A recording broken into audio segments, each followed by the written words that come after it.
Alright, so this video we're going to go through section 3 of the 2017 yearly. First question, rationalize 3 over root 2, 8 over 3, so all we have to do is we just times the numerator and the denominator by this. Okay, then we get given 8 root 2, what's this, root 2 times root 2 is 2, 2 times 3 is 6. Yeah, and then this and this can be divided by 2, so it becomes 4 root 2 over 3. How would you rationalize the denominator? Okay, I'm not sure if this question is going to ask me, like, do I have to write instructional steps, or how would you rationalize it? So how would you rationalize? You times the numerator and the denominator by this. How?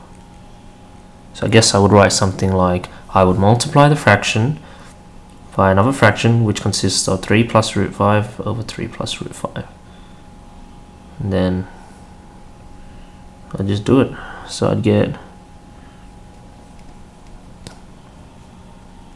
yeah, what's the bottom? 3 times 3 is 9. Root 5 times root 5 is, so it becomes 24 plus 8 root 5 over 4. What can you factorize out from the top? You can take out 8. Oh, it took me a while. 3 plus root 5 over 4. Divide the top and bottom by 4. So we're left with just 2.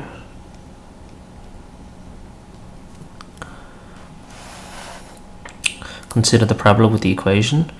Find the coordinates of the vertex. Okay, so I'm used to my parabolas having y as the subject, so I'm going to write y equals, move the 4 over there, so x squared minus 4. So my parabola is shifted down 4 units. Okay, so if I had to draw a rough sketch, so the original parabola, if it didn't have a minus 4, would just be like that, but it's shifted down 4 units, so as you can see here, so it's going to be like that.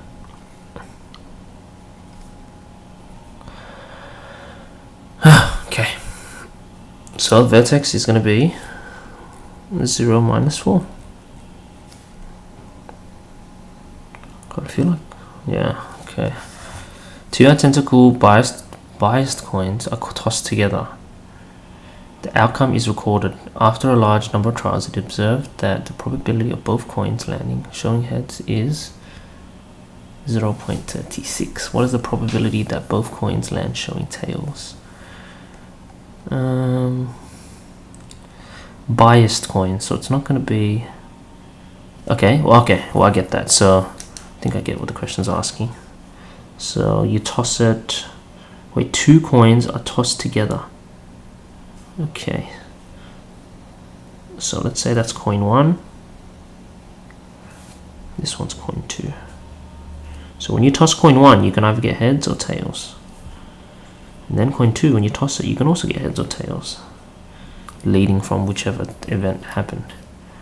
So they're saying, so I'm going to write my sample set of tails.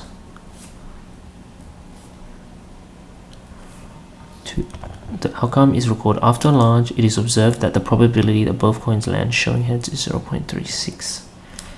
So that means this is 0.36. They're identical coins, so that means that's the same as just 36 over 100. I'll just leave it as a fraction.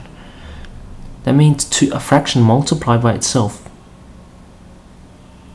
to get 36 over 100. Okay, they're 2 identical coins. They're biased, so it's not going to be 50-50. So the chance of this, getting this 36 over 100, you're going to think of a fraction. So if you just square root 36 and square root 100, you get 6 over 10. So 6 over 10 times 6 over 10 gives you 36 over 100. They have to be identical, but they're not 50-50 because it says it's biased. So if that's 6 over 10, this should be 4 over 10. And I'm just going to complete the rest. So what's the probability of both coins landing on tails? So that'll be that times along the branches. get 1600, which is 0.16. Okay, the question asked us in decimals, so I'm just going to answer back in decimals to be polite. If it was fractions, then you've got to simplify the fraction. Okay.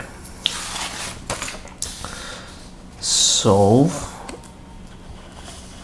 p squared by completing the square. Okay. So there's probably different ways you've been taught how to complete the square. I like to move my number to the right side. Then you add, to complete the square, you have to add half of 14 squared. So 7 squared. And what I do to one side, because I just randomly added 7 squared, I have to add 7 squared to the other side. Otherwise I'm destroying the balance. Now I've got a perfect square, so I can just factorize that and it becomes p plus 7 squared. And just to double check that it's the same, all I've done is, if you expand this, it becomes p squared, 2 times 7 times p gives me that, and then 7 squared is that. And then 38 plus 7 squared, so 87. 87, guess so. Okay, we need to solve it. So to solve this, I'm going to square root both sides.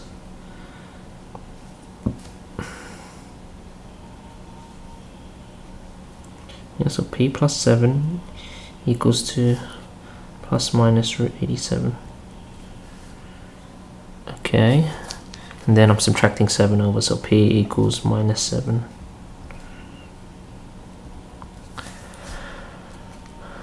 That's it. Leon cycles around the course.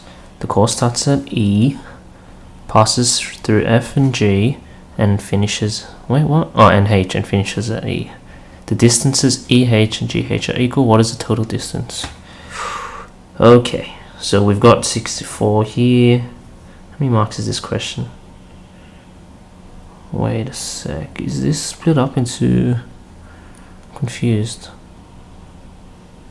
Oh no, the question splits it up. Okay, because I was going to find it, like I was going to do it in one go, but the question already splits it up here.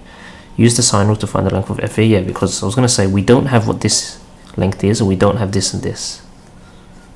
So I think for this I can use Pythagoras, and then this I can just use, well, the question says sine rule, so sine rule. So I'm going to do EF over this angle here. We're going to work out what that angle is. So that should be 10 degrees. So EF over sine of 10 degrees equals to, I'm going to choose another one, so I can either use 64 or 82. I'll just do 64 over sine 31. Sine 31.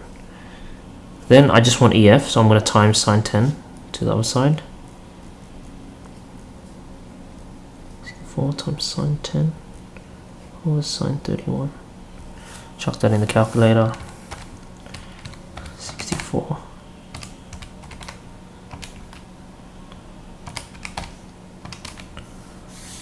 to 2 decimal places, so I get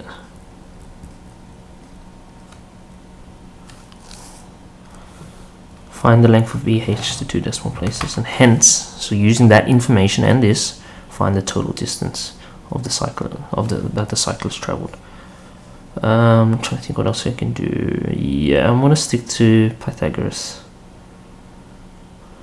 Yeah, that's why not. Let's just use L. You can use whatever letter you want. So Pythagoras theorem. Didn't need to write this, but I'll just write it anyway. This squared plus this squared equals that squared. Right angle triangle. L squared plus L squared equals 82 squared. That's 2 lots of L squared. What's 82 squared? Jeez. 6724. Divide both sides by 2.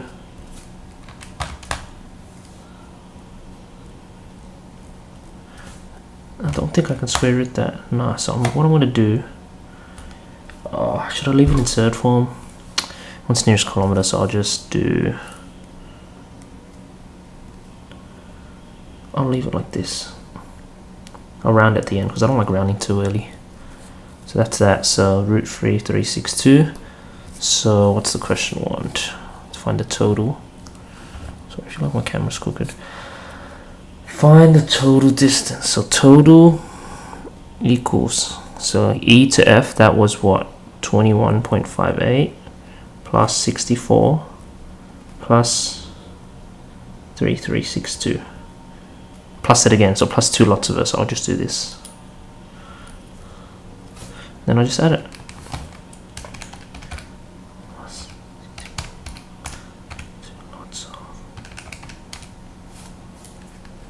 Nearest kilometer, so I'll just write, which becomes